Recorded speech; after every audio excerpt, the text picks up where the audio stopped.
श्री स्वामी समर्थ. सर्व भक्तांना श्री स्वामी समर्थ. श्री गुरुदेव दत्त अवधूत चिंतन. आज आपल्याला मानवाला कोणत्या कोणत्या गोष्टीपासून लपावं लागतं, कोणती गोष्ट साध्य झाली नाही तर लोकांना तोंड दाखवावं असं वाटत नाही. आपल्या मनाप्रमाणे नाही झालं, आपल्या इच्छा पूर्ण नाही झाल्या तर आपल्याला चार लोकात बसावं असं वाटत नाही.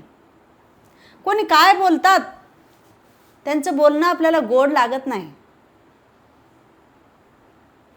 कोणी चांगल्या कार्यक्रमाला गेले आणि आपल्याला जर ते नसेल, आपल्याकडे एखादी स्त्री लग्नाला गेली आणि आपलं लग्न व्यवस्थित झालं नसेल तर ते आपल्याला चांगलं वाटत नाही की बाबा माझं चांगलं झालं नाही, ह्यांचं चांगलं उलाले, आपल्याला बघवत नाही.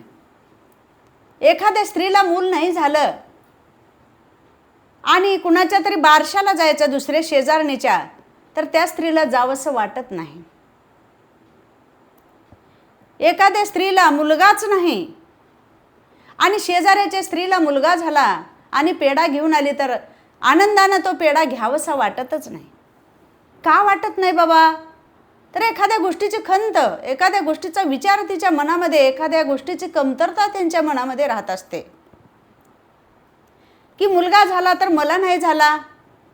अनेक विचार, अनेक प्रश्न डोक्यामध्ये निर्माण होतात. एखादीचं लग्न आहे, माझं चांगलं नाही झालं, अनेक प्रश्न. तर असो, ज्या स्त्रीला वांझपणा नशिबी येतो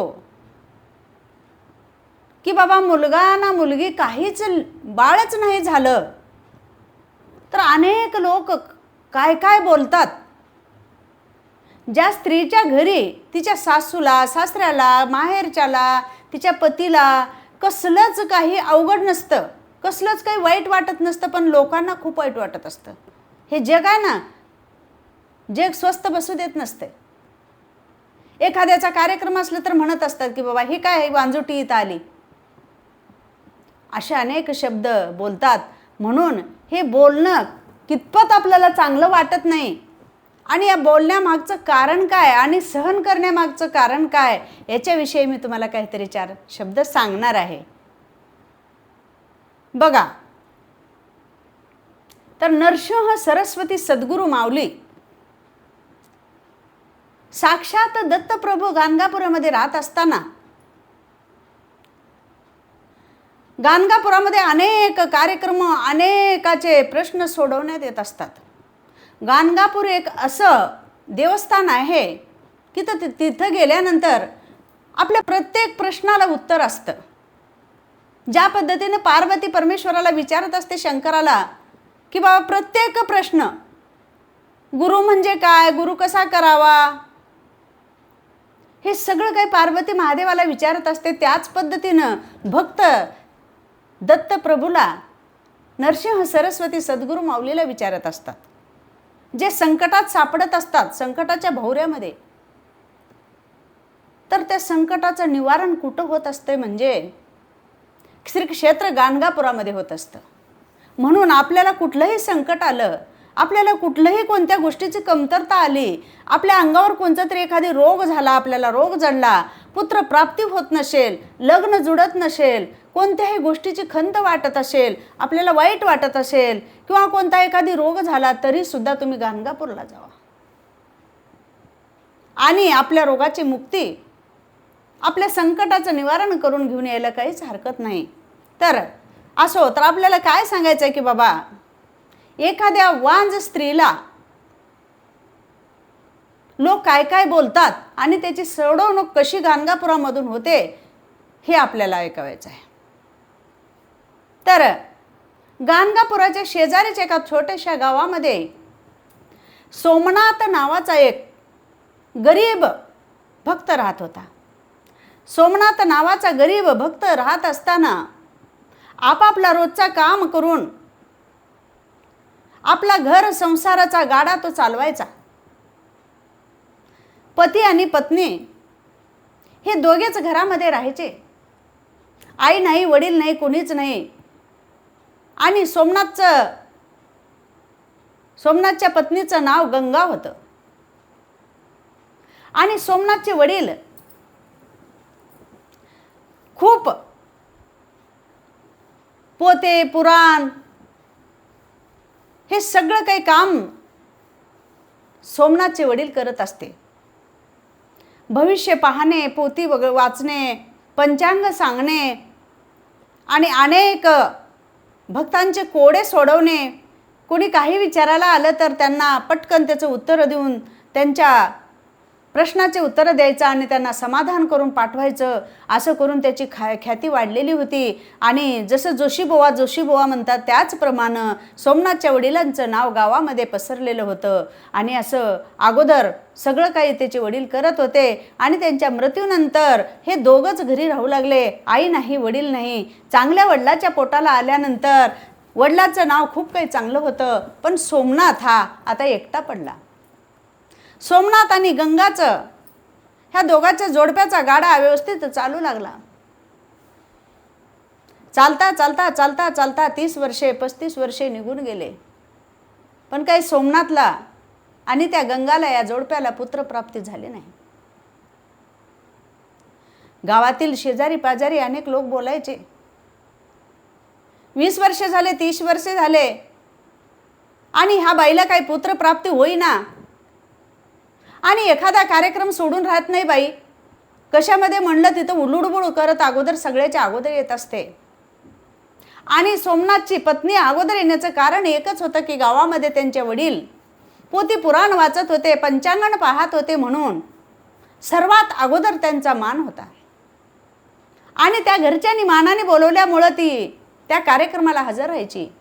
आणि हे लोकांच्या पोटात दुखायला लागायचं. काय ग बाई, कार्यक्रमाला जर आलो तर आपण हिचंच तोंड बघावं लागतं. आणि हे कशाला तरी येत असेल. आपल्याला जर पुत्रप्राप्ती होत नसेल तर घरात बसून राहायचं बाई. लोकांच्या घरोघर कशाला हिंडायचं. घर भरलेल्या घरामध्ये अशा वांजुट्या बाया फिरू नये असं कानापर्यंत जाईपर्यंत ते बाया का बोलायच्या. त्या गंगाला खूप वाईट वाटायचं. पण बिचारे कधी सुद्धा त्या गोष्टीचा विचार केले नाही. आणि गाणगापूरहून जवळच गाव असल्यामुळं ती रोज गाणगापुरामध्ये दत्तप्रभूच्या मंदिरामध्ये जायचं. नरसिंह सरस्वती सद्गुरू त्यावेळेला मानव रूपामध्ये त्या ठिकाणी राहायचे. आणि हिनं दररोज जाऊन दत्तप्रभूच्या मूर्तीसमोर थांबायचं. आणि जात असताना रोज एक निरांजन घेऊन जायचं. प्रत्येक दिवशी तिनं निरांजन घेऊन जायचं आणि निरांजन ओवाळायचं आणि दत्तप्रभूला सद्गुरूला प्रार्थना करायची आणि परत घरी यायची. निसंकोचपणे कसलाही प्रश्न न ठेवता, कसलंही मागणी न मागता दररोज त्या गावाहून चालत चालत जायची. आणि दररोज निरांजन लावून आल्याशिवाय अन्न ग्रहण नाही करायची. आपल्या पतीला सकाळी उठल्यानंतर बापाचा व्यवसाय पुढे चालवायचा. लोकांच्या घरोघर जायचं, पूजापाठ करायचं, पंचांग सांगायचं आणि घरी येऊन दोघं पती पत्नी आनंदानं राहायचे. त्यांना कधीही खंत वाटली नाही की बाबा आपल्याला पुत्र नाही. पण हे लोकांचे बोलणे ऐकून त्यांचं सतत दोघा पती पत्नीचं बोलणं एकच राहायचं की बाबा आपल्याला विनाकारण हे का बोलतात. आपल्याला कधीच वाटलं नाही मुलगा नाही, मुलगी नाही. पण हे लोकांना कितीतरी प्रश्न पडत असतात. ह्या गोष्टीचा विचार करत दोघं समाधानी, एकमेकाला समाधानी देत राहायचे. असं करता करता 60 वर्षाचा काळ लोटला. 60 वर्षे झाले आणि जे मातृत्वाचं जे काही स्त्रीला असतं ते सगळं काही संपून गेलं. गंगाचं मासिक पाळी बंद होऊन गेली. मूल व्हायचं सगळं काही विचार, सगळं काही मिटून गेलं. कुठलीच काही अपेक्षा तिला राहिली नाही. तरुणपण निघून गेलं. आता करायचं तर काय. पण तिला वाईट नाही वाटलं. परमेश्वरासमोर जायची, रोज निरांजन लावायची. बघा, म्हणून मी सांगत असते की बाबा जे काही करता तुम्ही स्वामी समर्थाच्या सेवेमध्ये, नित्य सेवेमध्ये जे काही आपण स्वामी भक्त करत असता ते नियमाप्रमाणे करा. रोज नियमानं. नियम म्हणजे तुम्ही नियमच करा असं मी म्हणत नाही, उपाशी राहा असं म्हणत नाही, परंतु तुम्ही नियमानं. आता तारक मंत्र म्हणता तर रोज नियमानं म्हणा. जप करायचे 11 माळी तर रोज नियमानं करा. नियमानं करत असताना आपल्याकडे श्री सद्गुरुरायाचं लक्ष आपल्याकडे वळत असतं.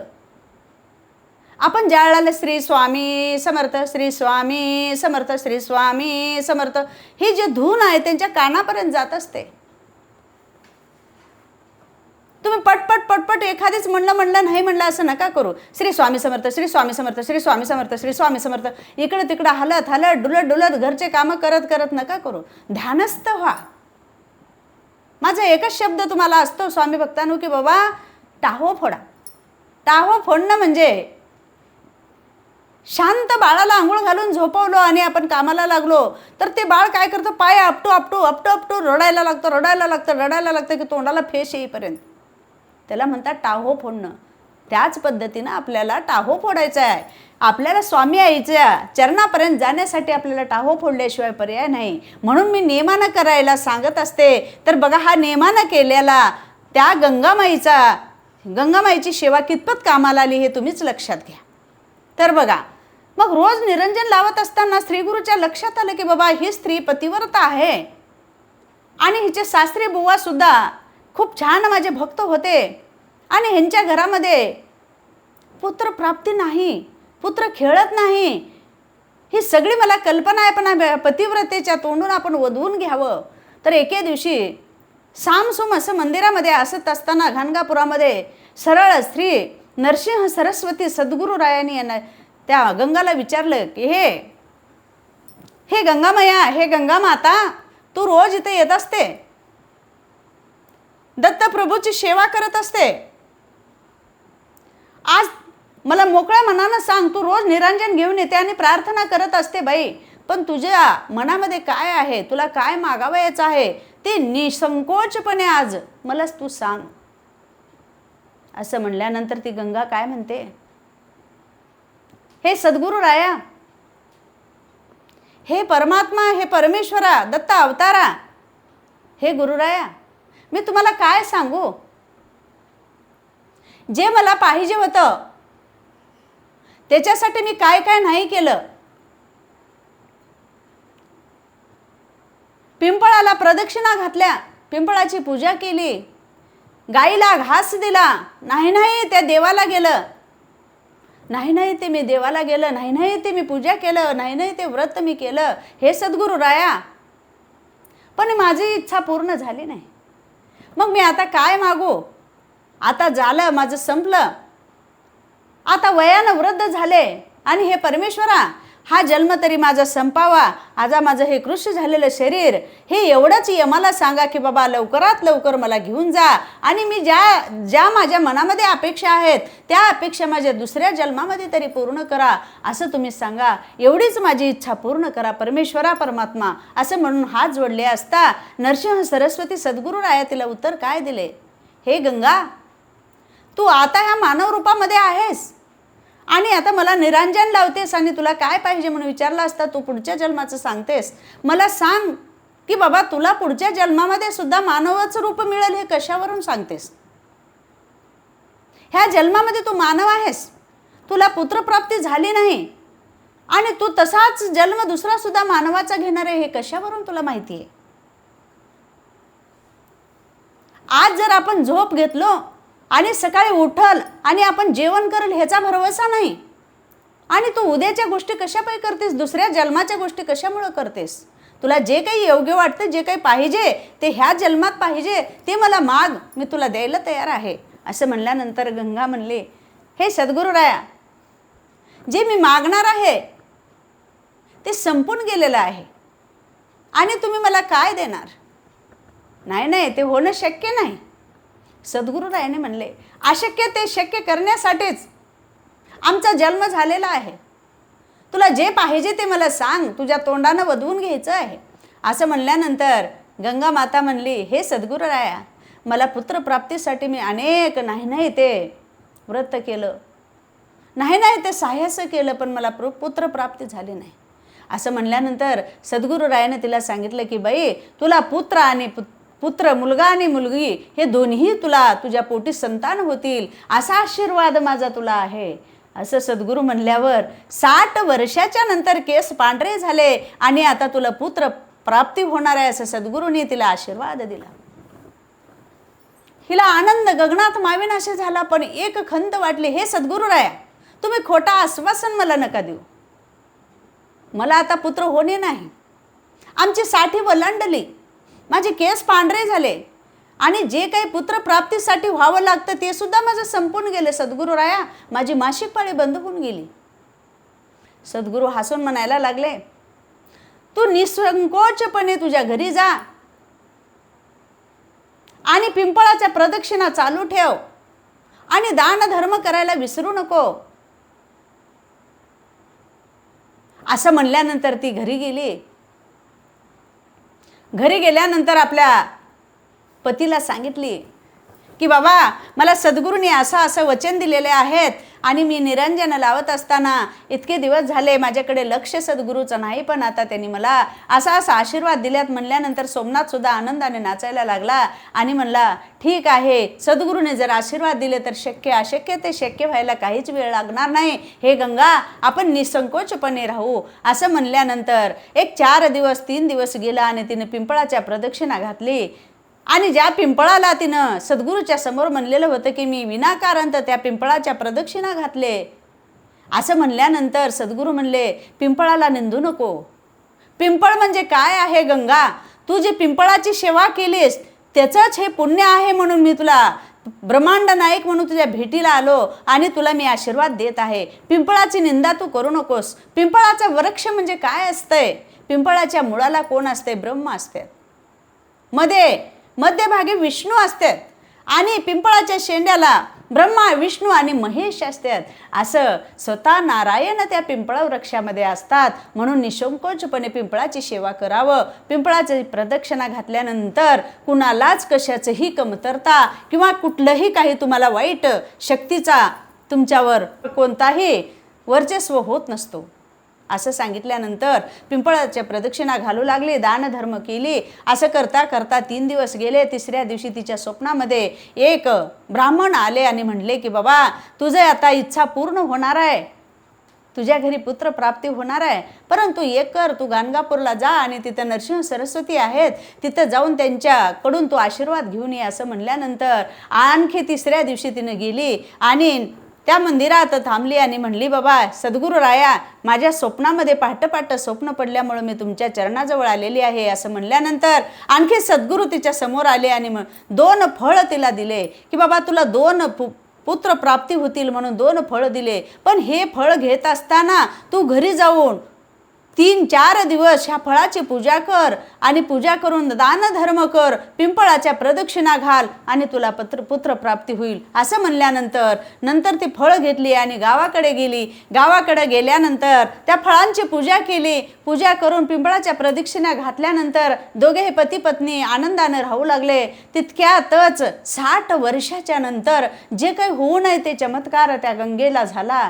गंगा माताला मासिक पाळी आली आणि एवढा आनंद तिला झाला की बाबा खरोखरच सद्गुरू मूर्तीने जे काही मला आशीर्वाद दिलेत आणि त्याचे संकेत मला दिसायला लागलेत, असं म्हणून 4 दिवस तिनं तिचा नियम पाळून 5व्या दिवशी तिनं नंतर सद्गुरूच्या भेटीसाठी आली आणि नंतर दान धर्म करू लागली. बघता बघता सद्गुरूचं दर्शन घेऊन गेल्यानंतर तिला मातृत्वाचे सगळे काही लक्षणं दिसू लागले आणि ती गंगामाता गरोदर राहिली. बघता बघता 9 महिने झाले आणि कन्या रत्न तिच्या पोटी जन्माला आली.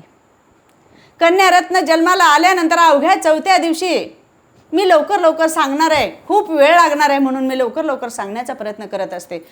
मग कन्या रत्नाला घेऊन दोघं पती पत्नी गाणगापूरच्या दिशेने निघाले. गाणगापूरला जाऊन लहानशा बाळाला त्या सद्गुरू रायाच्या चरणावर टाकले आणि सांगितले, हे सद्गुरुनाथा, मी जे मागितलं होतं, तुम्ही जे दिलं होतं ते सगळं वचन आणि माझं सगळं काही मनाची इच्छा आहे ते पूर्ण झालेली आहे, म्हणून मी तुमच्या चरणावर आणखी दर्शनाला आले आहेत. सद्गुरुनाथ समोर आले आणि म्हणले, काय हे पतिव्रते, झालं ना तुझं पूर्ण वचन? मी जे दिलेलं होतं ते पूर्ण खरं झालं का नाही? आता तरी खरं वाटतंय ना? असं म्हणल्याबरोबर गंगा काय म्हणायला लागली बघा, माणसाला किती अपेक्षा असतात.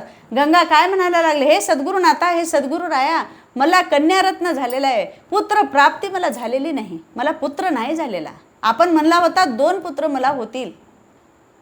सद्गुरू हसले आणि म्हणले, बाई ही जे कन्यारत्न आहे ना, ही कन्यारत्न माझ्याकडे दे. जवळ घेतले आणि सांगितले की हे कन्यारत्नेचं नाव सरस्वती ठेव, आणि ही सरस्वती नावाची मुलगी चारी दिशाकडे तुझे पूर्ण ब्रह्मांडामध्ये ही नाव करेल, हिचं नाव सरस्वती ठेव, आणि खूप मोठी ही तुझी मुलगी होणार आहे, आणि खूप दिवस हिचं आयुष्य आहे, आणि हिनं आपल्या ग्रंथामध्ये हिचं नाव येईल, असं हिनं राज्य करणार आहे, असं सांगून, आणि दुसरा पुत्र तुझ्या पोटी येणार आहे. पण तुला कसा पुत्र हवा आहे ते मला सांग. तुला सद्गुणी मुलगा पाहिजे. सद्गुणी मुलगा जर पाहिजे असेल तर फक्त 30 वर्षे त्याचं आयुष्य राहील, आणि तुला जर अगुणी मुलगा पाहिजे, म्हणजे दुर्गुण करणारा मुलगा जर पाहिजे असेल तर 100 वर्षे त्याचं आयुष्य राहील. तू दोन्हीमधून निवड आणि मला सांग. असं म्हणल्यानंतर खूप हुशार गंगा सुद्धा काय म्हणायला लागली, मला सद्गुणी मुलगा 30 वर्षे आयुष्य असेल असा मुलगा मला पाहिजे, पण त्याला 5 पुत्र होतील असा मुलगा मला पाहिजे. असं म्हणल्यानंतर परमेश्वराने तथास्तु म्हणले, आणि ह्या कन्येला व्यवस्थित सांभाळ, आणि माझा प्रसाद मी तुला दिलेला आहे, आणि ही सरस्वती खूप काही नाव करणार आहे. असं सांगून परमेश्वर अंतर्धान पावले, आणि 60 वर्षे वय वृद्धाचे वांझपणा परमेश्वराने फेडले. गावामध्ये कशा कशा चर्चा व्हायला लागल्या. अगं बाई, तुला कोणतं भूत धरलं, केस पांढरे झाले, मान हालायला लागली, आणि आता तुला गरोदरपणा आला, आणि आता तुला लेकरू व्हायला लागलं. इतके दिवस कुठं गेला होता तुझा हा देव, आणि कोणत्या भूतानं तुला धरलंय, आणि कोणता जाणता तुला काय केला, काय सांगितलं, मला मी जवळची मैत्रीण आहेस ना, तू मला सांग, असं म्हणायला लागल्या.